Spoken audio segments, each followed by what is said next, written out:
अस्सलामुअलैकुम। Tax law third amendment 2021 के जो ऑर्डिनेंस की शक्ल में आया और इस ऑर्डिनेंस के तहत पाकिस्तान का जो कॉर्पोरेट सेक्टर है इसे जो इनकी डिजिटल पेमेंट के ऊपर आना है, ये अपने 2.5 लाख से ऊपर के एक्सपेंडिचर जो हैं पोस्ट डेटेड चेक या बैंकिंग इंस्ट्रूमेंट के थ्रू अब ये नहीं दाखिल करेंगे, बल्कि इनको ये पाबंदी होगी इनके ऊपर, हमारे कॉर्पोरेट सेक्टर कंपनीज के ऊपर, कि ये डिजिटल मोड ऑफ पेमेंट में आएंगे। तैयारी एफबीआर की नहीं है, ये साबित हुआ इस चीज से कि जब ये ऑर्डिनेंस आया उसके वेरी नेक्स्ट डे जो है वो 40 डेज का एक्सटेंशन दे दिया गया और उसके बाद ये एक्सटेंशन खत्म हुआ यकम नवंबर को मजीद 1 महीने की इसमें तौसी दे दी गई, इस 1 महीने की मोहलत दे दी गई। क्या ये 1 महीने की मोहलत काफी होगी? क्योंकि डिमांड इस वक्त पूरे पाकिस्तान से ऑलमोस्ट तमाम chamber of commerce and industries जो है वहां से आ रही है। पाकिस्तान जो आपका federation of Pakistan chamber of commerce industry, उनकी तरफ से भी, फिर पाकिस्तान के मुख्तलिफ टैक्स बार एसोसिएशंस जो हैं, जो कंसल्टेंट्स हैं, वो भी इस वक्त परेशान है कि ये होने क्या जा रहा है और किस तरीके से होगा। आज के प्रोग्राम में इसी को हम दोबारा डिस्कस करेंगे। सैयद मजहर रिजवी साहब जो कि सीनियर वाइस प्रेसिडेंट है पाकिस्तान टैक्स बार एसोसिएशन के, हमारे साथ मौजूद हैं। बहुत शुक्रिया मजहर साहब। और जीशान मर्चेंट साहब ने भी हमें ज्वाइन किया जो कि सदर है कराची टैक्स बार एसोसिएशन के, आपका भी बहुत शुक्रिया जीशान साहब।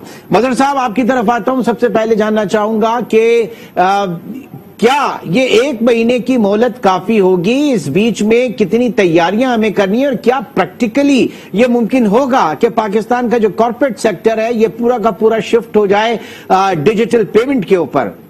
मजहर साहब जी, अस्सलाम वालेकुम जी। इमरान साहब, एक्चुअली हमारी एफबीआर की शुरू से ये रूटीन रही है कि ये काम पहले करते हैं, पूछते बाद में हैं। इन लोगों ने पहले भी 2-3 ऐसे स्टेप्स लिए हैं, जैसे पीओएस है। इनको खुद पता नहीं होता कि भाई हमने इसका ये सिस्टम चलाना कैसे है। सबसे पहले तो इन्हें ये चाहिए था कि ये लोग जो स्टेक होल्डर थे, टैक्स बार्स हैं, चार्टर्ड अकाउंटेंट्स हैं, बिजनेस कम्युनिटी है, उनको ऑन बोर्ड लेके और ये सब लोगों की एक जॉइंट जैसे कहते हैं ना जी कि मशवरे के साथ कोई एक सिस्टम तैयार करते और उसमें कम से कम 6 महीने का टाइम होता, ताकि जो सिस्टम, कोई भी नया सिस्टम आता है तो उसको इम्प्लीमेंट करने में काफी सारी प्रॉब्लम्स आती हैं प्रैक्टिकली।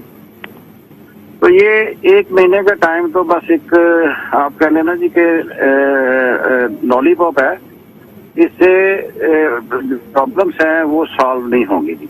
अच्छा, एक चीज तो ये डिजिटल मोड ऑफ पेमेंट, अब इसके असरात जो हैं, क्योंकि पूरे पाकिस्तान में हम देख रहे हैं कि जो काम होता है, जो कारोबार होता है, जो सनतें चलती हैं, वो अपना रॉ मटेरियल लेती हैं और उसके बाद एक पोस्ट डेटेड चेक जो है वो दिया जाता है और ये पोस्ट डेटेड चेक जो है एक बैंकिंग इंस्ट्रूमेंट है, इसका तहफ्फुज होता है उस उधार का या उस क्रेडिट का। अब जब ये पोस्ट डेटेड चेक खत्म हो जाएंगे तो आप ये बताइए अपफ्रंट पेमेंट आपको करना होगी, ये कैसे मुमकिन होगा? लिक्विडिटी क्रंच हो जाएगा, पैसा इतना है किसके पास कि वो जनाब करे? फिर दूसरी चीज, जो आपका वेंडर होगा, जरूरी नहीं कि तमाम वेंडर्स जो हैं उनके पास डिजिटल अकाउंट है या उनके पास बैंकिंग अकाउंट है। पाकिस्तान में ये कल्चर इस वक्त ऐसा नहीं है।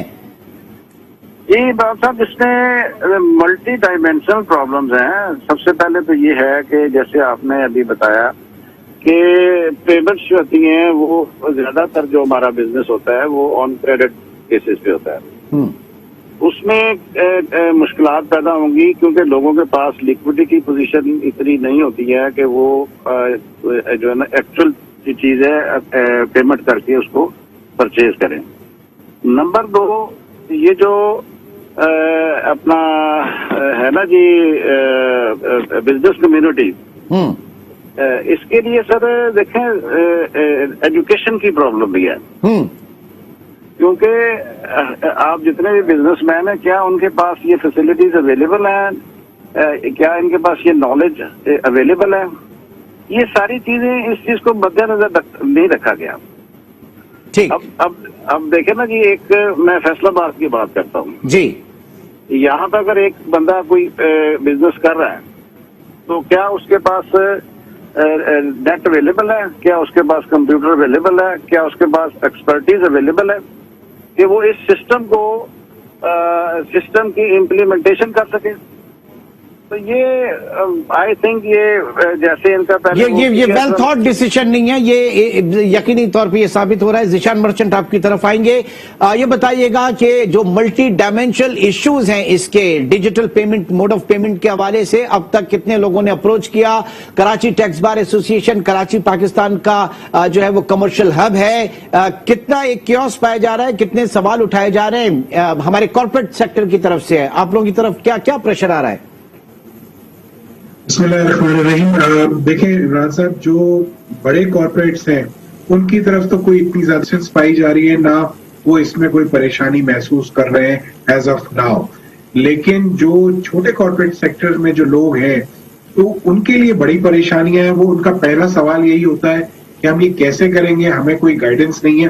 पर्सनलाइज फोन बैंकिंग या पर्सनलाइज ऑनलाइन बैंकिंग तो लोग करते रहे, लेकिन जो कॉर्पोरेट का पूरा सेक्टर है जहां पे हम लिमिटेड कंपनीज की बात करते हैं या प्राइवेट लिमिटेड कंपनीज की बात करते हैं, तो वहां पे तो बहुत सारे बैंक्स ही अलाउ नहीं करते एक सर्टेन नंबर ऑफ ट्रांजैक्शन से ज्यादा एक दिन में ट्रांजैक्शन करने के लिए, और एक सर्टेन अमाउंट से ज्यादा थ्रेशोल्ड को क्रॉस करने के लिए। इसकी छोटी सी मिसाल एटीएम है कि जब आप एटीएम से ट्रांजैक्शन करते हैं तो 25,000 रुपए से ज्यादा की ट्रांजैक्शन नहीं करते, क्योंकि उनके सर्टेन चेक्स और बैलेंसेस अवेलेबल होते हैं। प्लस इसमें जो एक सबसे बड़ा जो एक इस वक्त फियर नजर आ रहा है या जो लोगों को जो कंफ्यूजन है वो ये नजर आ रही है कि अगर ऑनलाइन पेमेंट तो आ गई, अब वो आई पेमेंट किसके पास से है? क्योंकि इसमें अभी तक सिस्टम इतना एफिशिएंट नहीं है कि वो पता चल सके कि एक्स ने पेमेंट जो है वो वाई को की है और ये वाई के अगेंस्ट, इस बिल के अगेंस्ट में पेमेंट आई है। तो ये अभी बहुत टीजिंग स्टेज में हम इस वक्त हैं, चूंकि जैसे अभी बात की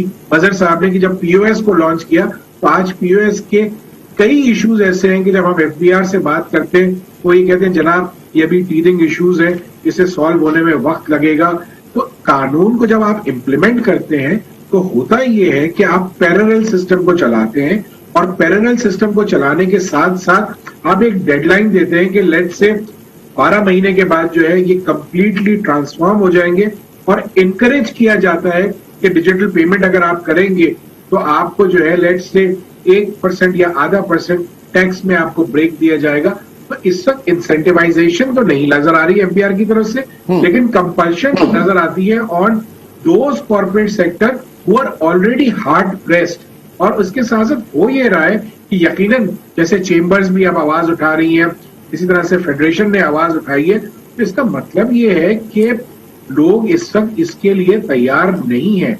और फिर इसका एक फ्लिप साइड भी मुझे देखना चाहिए, और आप भी मैं समझता हूं कि इस पे यकीनन सोचते होंगे कि ये ओवरनाइट चेंज लाने की क्या वजह थी।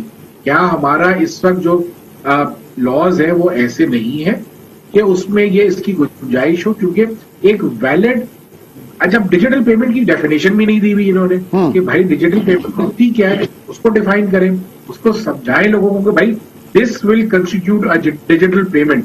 फॉर इंस्टेंस पे ऑर्डर है या चेक है, वो क्या डिजिटल पेमेंट में आएगा या नहीं आएगा? ऑब्वियसली नहीं आएगा। लेकिन इसके अलावा अगर क्रेडिट कार्ड से पेमेंट कोई कर रहा है तो क्या ये डिजिटल बैंकिंग है बैंक्स के पास?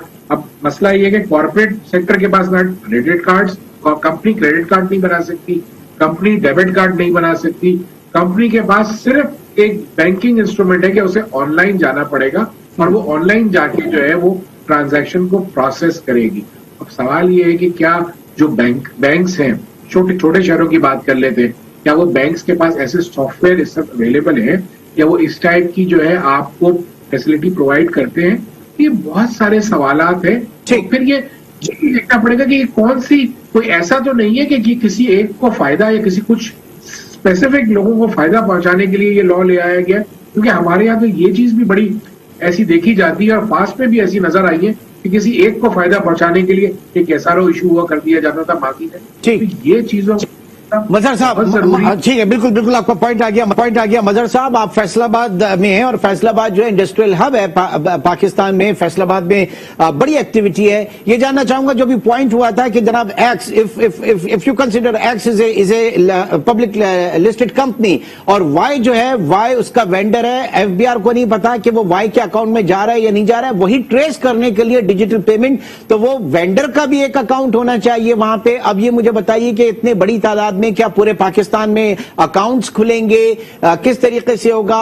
एक वो चाहिए जरूर रहे हैं कि आपकी इकोनॉमी जो है वो डॉक्यूमेंटेड मोड में आ जाए, लेकिन थ्रू डिजिटलाइजेशन कैसे डॉक्यूमेंटेशन में आएगी, या आपके डिजिटल मोड के ऊपर जाके कैसे डॉक्यूमेंट होगी? ये बहुत बड़ा सवाल है इस वक्त।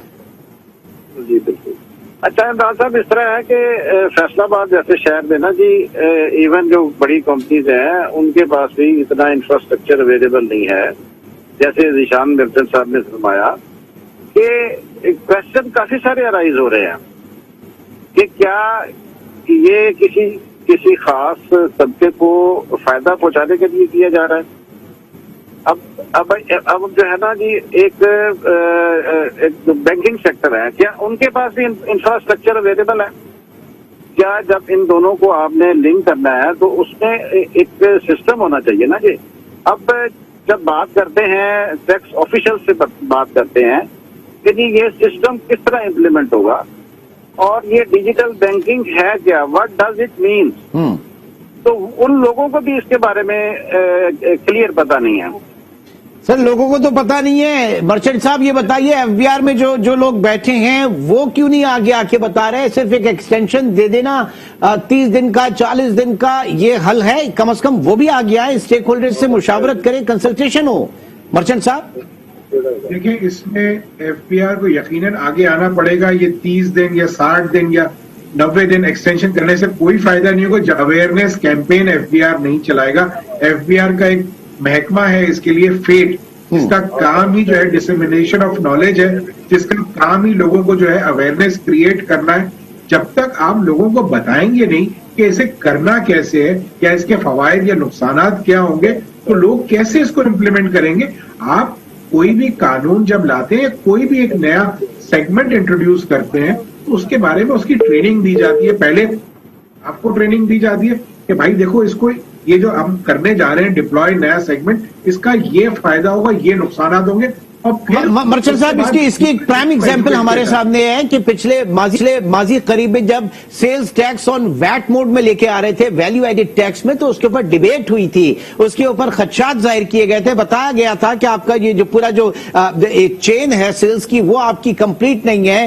होलसेलर, मैन्युफैक्चरर से होलसेलर, होलसेलर से रिटेलर, रिटेलर से कंज्यूमर, इसमें गैप्स हैं। तो तब इस चीज को पीछे हटा गया था। कम से कम डिबेट तो हुई थी, उसमें कंसल्टेशन तो हुई थी, उसमें बताया गया था लोगों को। यहां तो कुछ भी नहीं है ऐसा। जब तक आप स्टेक होल्डर्स को, जो इसके अल्टीमेट जो इसके यूजर्स हैं या जो इससे अल्टीमेट जिनको इसको कलेक्ट करना है, अब आप एफबीआर की एग्जांपल ले लीजिए, बड़े सारे अफसरान को ये नहीं पता जब इम्प्लीमेंट होगा तो इससे हमें क्या करना है। तो बहुत सारी चीजें जब तक डिबेट नहीं करेंगे, जब तक समझाएंगे नहीं, जब तक अवेयरनेस क्रिएट नहीं करेंगे, तो इस टाइप को इन चीजों को इम्प्लीमेंट कराना, इस टाइप के कानून को, कवानीन को इम्प्लीमेंट कराना, ये एफबीआर के लिए भी दर्द सरी बनेगा। और यकीनन इसमें कहीं ना कहीं एम्बैरेसमेंट होगी बाद में आगे जाके कि यार ये जो हम लॉ लेके आए ये प्री मेच्योर ले आए, और इसके ऊपर अगर हम डिबेट करते और इसको वेल थॉट ऑफ करते तो ना सिर्फ इसे कॉर्पोरेट सेक्टर वेलकम करता बल्कि टैक्स बार्स भी अपना रोल प्ले करती।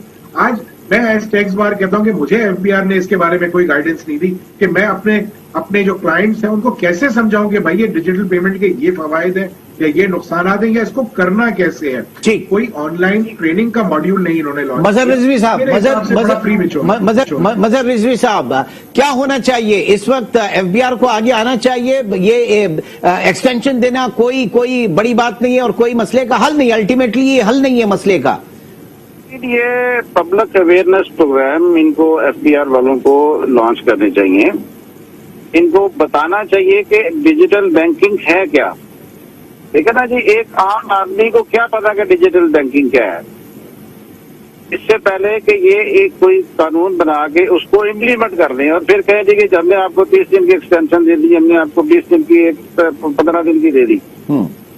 तो पहले हमें बताया तो सही ना कि भाई ये डिजिटल बैंकिंग है क्या, तो उसके बाद इसके नहीं चाहिए इस वक्त फौरी तौर पर ये चाहिए कि ये एक पब्लिक अवेयरनेस प्रोग्राम शुरू करें, जिसमें जो बड़ी कंपनीज हैं, जो SMEs हैं, चार्टर्ड अकाउंटेंट्स हैं और टैक्स कंसल्टेंट्स हैं, उनको ये ऑन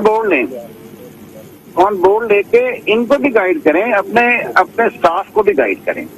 ठीक, मर्चेंट साहब, अभी क्या चीजें FBR में ही रुकी हुई हैं, फंसी हुई है, वहां से क्यू ब्लॉक नहीं जा रही? क्या एक ह्यू एंड क्राई होगा, फिर फाइनेंस मिनिस्ट्री इसको देखेगी? मैं समझता हूं कि FBR इस चीज का कॉग्निजेंस भी ले रही है और मेरे ख्याल से FBR इसमें एफर्ट्स भी कर रही है, लेकिन मैं समझता हूं कि इस एफर्ट्स को तेज करना पड़ेगा और चेयरमैन FBR साहब यकीनन इस पे कोई ना कोई डायरेक्शंस बहुत जल्दी इशू करेंगे। ये 28 दिन या 30 दिन की एक्सटेंशन विल नॉट वर्क, और मैं समझता हूं कि जब तक ये आगे इसको वेल थॉट ऑफ आगे नहीं सोचेंगे तो यकीनन ये क्यू ब्लॉक जाएगी बात और फिर इस पे कोई डिसीजन आएगा।